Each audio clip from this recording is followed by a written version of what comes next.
This is Mr. H. I want to thank the Hot 120 Degrees staff for allowing me to come out and say a few words on this Jay-Z Kaepernick issue.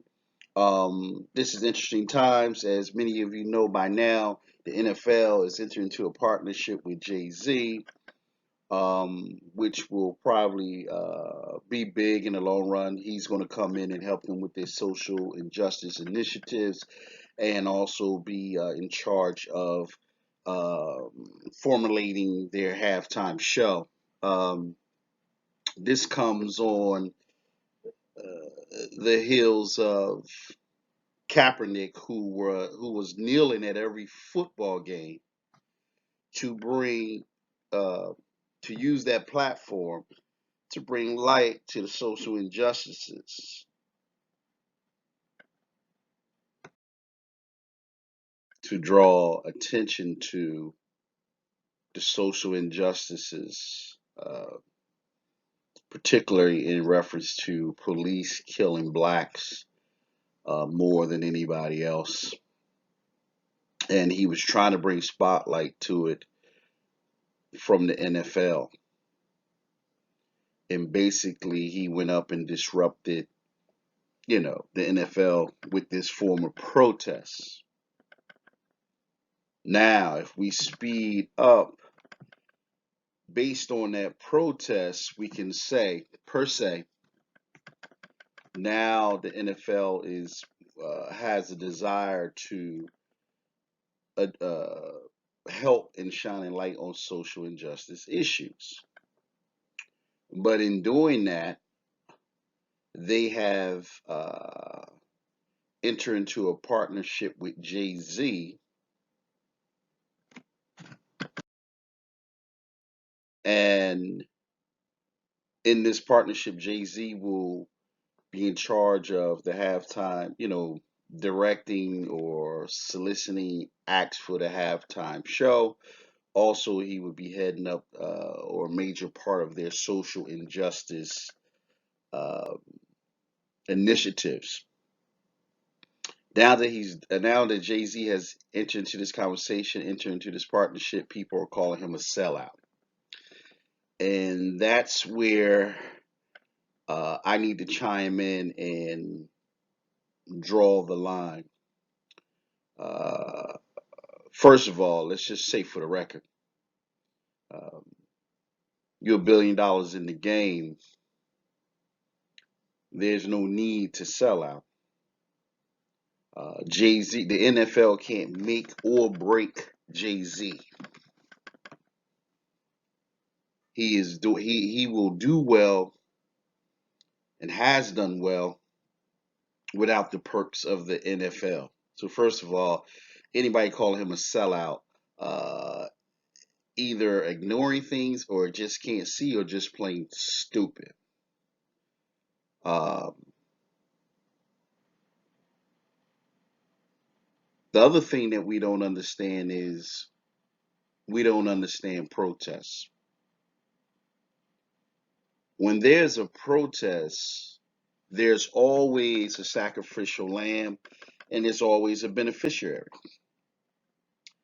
The sacrificial lamb foregoes a lot of things in order to make the protest work. In this case, Kaepernick is the sacrificial lamb. He's the one that's going to forego opportunities, forego benefits, forego perks, forego wealth, forego clout, forego uh, any publicity, forego any great deals, endorsements. He's going to forego all that so that the cause can get greater light to be on the platform. Mr. Kaepernick has done a fine job at that. He is the sacrificial lamb. The problem is, it seems that the sacrificial lamb is now also wanting a job from the same organization that he has protests against. That's where I want to chime in there too. That makes no sense to me. See, when we protest at Rutgers, we weren't protesting so that somebody will give the person that was outside protesting a job. We were protesting so that the president of Rutgers at that time, which was Francis Lawrence, would not say any more racial comments, but that they would be more insensitive. I mean, more, pardon me, sensitive to minorities' issues at the school. Not one of us that was out there protesting put an application in trying to seek a job due to the protests. Another thing, let's go greater than that. I just put that Rutgers thing because that was in, that was in that 97, between 97 and the year 2000. That was recently. But let's go back to the 60s. When Martin Luther King protests, Martin Luther King, the individual, did not go back to the organizations where he protests and expect to get a job. There is no reward for the sacrificial lamb in reference to jobs, perks, wealth, or benefits when you decide to stand up for the people and be the face of the movement. There is no reward for the sacrificial lamb. Now, in knowing all that, every protest, if it's strategically organized, if you set out with goals before you even hit the street protesting, every protest has a beneficiary. And so when we look at this in the eyes of historical protest, Kaepernick is the sacrificial lamb because he chose that role. Nobody asked him to do it. He did it on his own. He chose that role, and that's the role that you fit. Jay-Z is the beneficiary. Nobody asked him to be the beneficiary. I mean, he wasn't seeking to be the beneficiary. It just happened to play out that way. The other thing that we don't understand is Jay-Z is a businessman. So if he aspires to own a team, then this would be the most strategic move that he can make. Also, if he is able to purchase a team a year from now, 5 years from now, 10 years from now, whatever the case may be, this will help out minorities in reference to the NFL, uh, bigger than any kneeling on a knee can do. I mean, don't get me wrong, the kneeling on the knee opened up the door for this conversation, but now that the conversation is open, what are we going to do? Jay-Z has a game plan. Jay-Z has the financial resources to get it done. Jay-Z has the cultural relevance. Jay-Z is in tune with social issues down to prison reform, doing things with Meek Mills in reference to prison reform. He was on social justice. I mean, he was down there supporting Trayvon Martin and that family. He's done documentaries in reference to certain social injustice. I think they did one on the kid at Rikers Island who was a teenager that got locked up. I think he was innocent and they kept him locked up so long that when he finally got out, I think he committed suicide based on the traumatic experiences that he suffered from in Rikers Island. Jay-Z brought that to light. So when it comes to cultural relevance, understanding the hood, my God, the man is from Marcy Projects in Brooklyn. All right, spent some time in Trenton, New Jersey. So when it comes to understanding the hood, understanding social justice issues, but more important, not more important, but equally important, understanding corporate and how that works, marketing, leveraging money, investing, growing businesses. There is nobody better at this time to enter into this partnership with the NFL to really score the touchdown, if you will, but Jay-Z. Kaepernick, great quarterback, but he doesn't have. There's some things he doesn't have, and he has courage, he has heart, his mind is in the right place, his intent is in the right place. But if I look at the resume for the job, and if I was the NFL, I'm going to go with Jay-Z. The reason why I'm going to go with Jay-Z because there's some deficits in my organization. Speaking of the NFL, and there's some things that I need to address. And I want to address it in a way where I don't have to keep readdressing it. So who can I bring to the table? Who can I trust to enhance my organization and get this thing done, so that we can move on and get back to the business of football? The answer to that is Jay-Z. Yeah, they could get Kaepernick to try, but since he protested and went up against the beast, what's called the NFL the beast, since he protested and went up against the machine, we don't know what he's capable of, right? We can't. The NFL can't read, like, you know what I mean. His moves are unpredictable. We don't know if he go down the line and start disrupting the machine again. With Jay, we know it's business. He has cultural relevance. There's a following there. There's financial resources there. He really doesn't need nothing from us. We can win that way. That's how the NFL is thinking. Jay-Z is saying, look, we trying to get a team. We need a black-owned team. We need to get in the game some way. We did it with basketball. We're doing it with music. It's time for us to get in this game. And as a result, he steps into this partnership. Many of you are saying sell out. Many of you are angry, but I come to understand that a lot of you don't know how business works.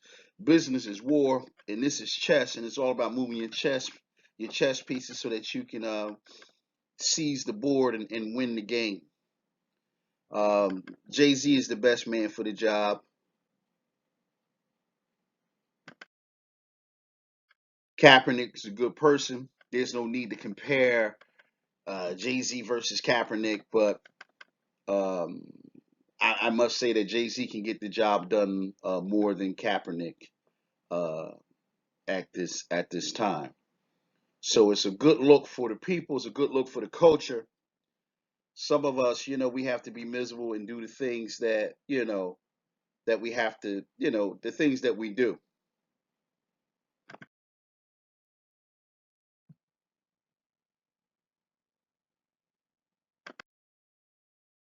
And if you can see by the pictures on the slide that Jay-Z's been putting himself in a position around the NFL to make this strategic move. Everything he does is strategic. This is not about yelling at the machine all your life and not getting in the door and making things happen. Can you understand uh, having, if one of us, a minority, have significant ownership of a football team? That changes the game totally.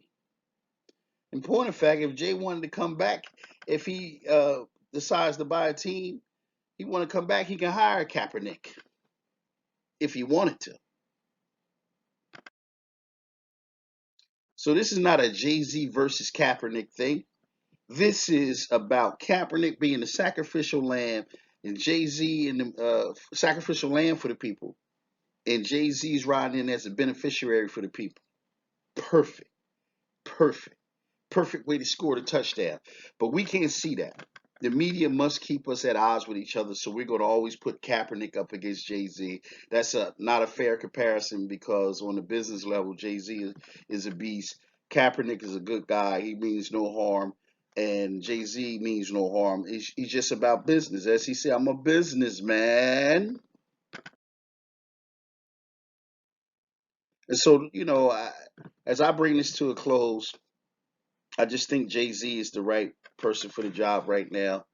And I think he can get more done than Kaepernick because I think he understands the business side of it more than Kaepernick does.